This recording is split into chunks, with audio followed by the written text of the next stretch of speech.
Hey there, bucket list fam! It's your boy Trevor. Today we're ditching the usual food and travel blogs for something different. We're going deep into history, exploring a system so messed up, so blatantly unfair, it's hard to believe it existed. Apartheid in South Africa. Now, some of you might be thinking, Trevor, why the serious face? This is bucket list, not history class. And you're right. But sometimes, to truly appreciate the beauty of a place, you gotta understand its struggles, its scars. South Africa, with its stunning landscapes and vibrant culture, carries a heavy history.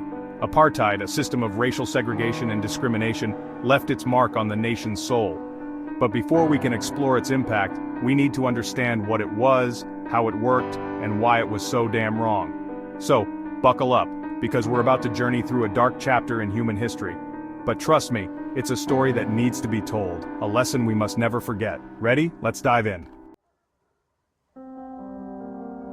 Section 2. Defining apartheid more than just a word. Apartheid. Sounds like some fancy French cheese, right? Sadly, it's far from delicious.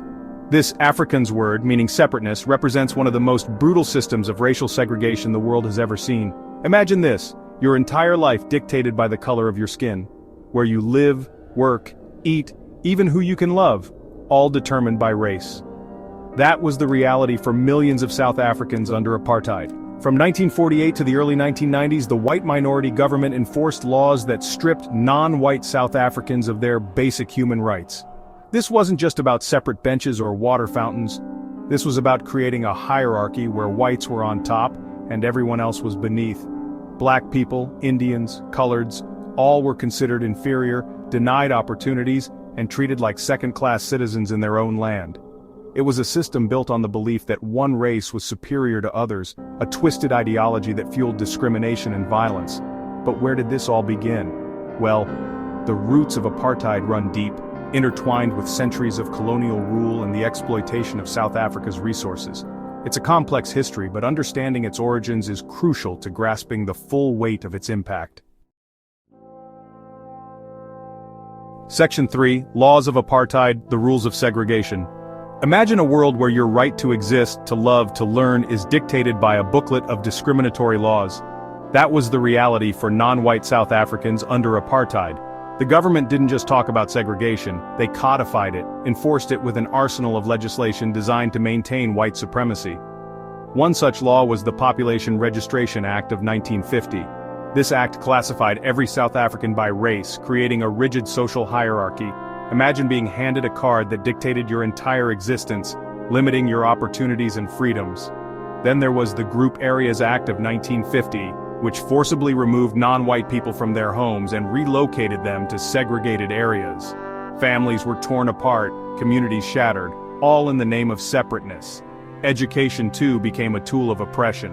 The Bantu Education Act of 1953 created a deliberately inferior education system for black South Africans, designed to limit their opportunities and keep them subservient. These laws, along with many others, formed the backbone of apartheid, a legal framework of discrimination that permeated every aspect of South African society. It was a system designed to control, to subjugate, to ensure white dominance. Section 4. Living under apartheid, separate and unequal.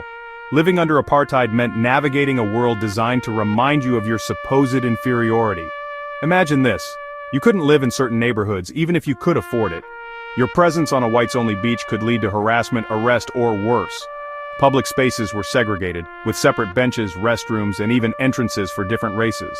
The non-European signs were constant reminders of your place in this twisted social order. Imagine the humiliation, the anger, the frustration of being treated like a second-class citizen in your own country.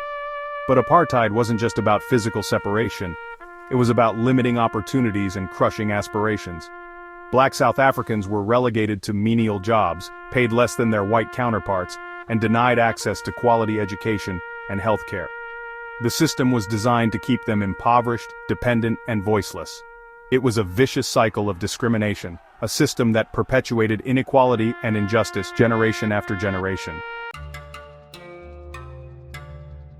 Section 5. Fighting back. The resistance against apartheid. Despite the brutality and oppression of apartheid, the spirit of resistance burned brightly within the hearts of those it sought to subjugate. From the dusty streets of the townships to the international stage, brave individuals and organizations rose to challenge this unjust system, demanding equality and justice. The African National Congress, a political party formed in 1912, became the leading force in the fight against apartheid. Nelson Mandela, a young lawyer who joined the ANC in the 1940s, emerged as a symbol of this resistance. Mandela, along with other activists like Walter Sisulu, Oliver Tambo, and Winnie Mandela, organized protests, strikes, and acts of civil disobedience, challenging the very foundations of the apartheid regime. The world watched in horror as peaceful protests were met with violence, as the South African government responded with brutality and bloodshed. The Sharpeville Massacre of 1960, where police opened fire on unarmed protesters, killing 69 people, became a turning point, galvanizing international condemnation of apartheid. Section 6. The Fall of Apartheid, a New Dawn for South Africa. The dismantling of apartheid was a long and arduous journey, fueled by the unwavering courage of those who dared to dream of a free and equal South Africa. Years of struggle, sacrifice, and international pressure finally began to chip away at the edifice of this oppressive system. In 1990, after 27 years of imprisonment, Nelson Mandela walked free, his release a testament to the indomitable spirit of the human desire for freedom. This momentous event signaled a turning point in South African history, paving the way for a new era of hope and reconciliation. Negotiations between the ANC and the white minority government, led by F.W. de Klerk, culminated in the unbanning of political parties, the release of political prisoners, and the start of a new democratic process. And then, on April 27, 1994, a day etched in the annals of history, South Africa held its first multiracial elections.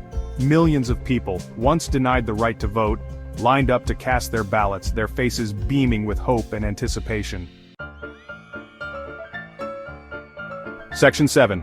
Apartheid's Shadow, a Legacy of Inequality. The fall of apartheid marked a new chapter for South Africa, but the scars of this brutal system continue to run deep. The legacy of segregation and discrimination continues to cast a long shadow, shaping the social and economic landscape of the nation. While South Africa has made remarkable strides in dismantling the legal framework of apartheid, the deep-rooted inequalities it created persist. Economic disparities between racial groups remain stark, with Black South Africans still disproportionately affected by poverty, unemployment, and limited access to opportunities. The journey towards true equality and reconciliation is far from over. South Africa continues to grapple with the social and economic challenges born from its past, striving to heal the wounds of division and build a more just and equitable society for all its citizens. So there you have it, Bucket List fam, a glimpse into the dark heart of apartheid and its enduring impact on South Africa. It's a history we must never forget, a reminder of the importance of fighting for justice, equality, and the inherent dignity of all human beings. Please like and subscribe to support my YouTube channel and motivate me to create more content like this. Also, please check the description for any helpful links.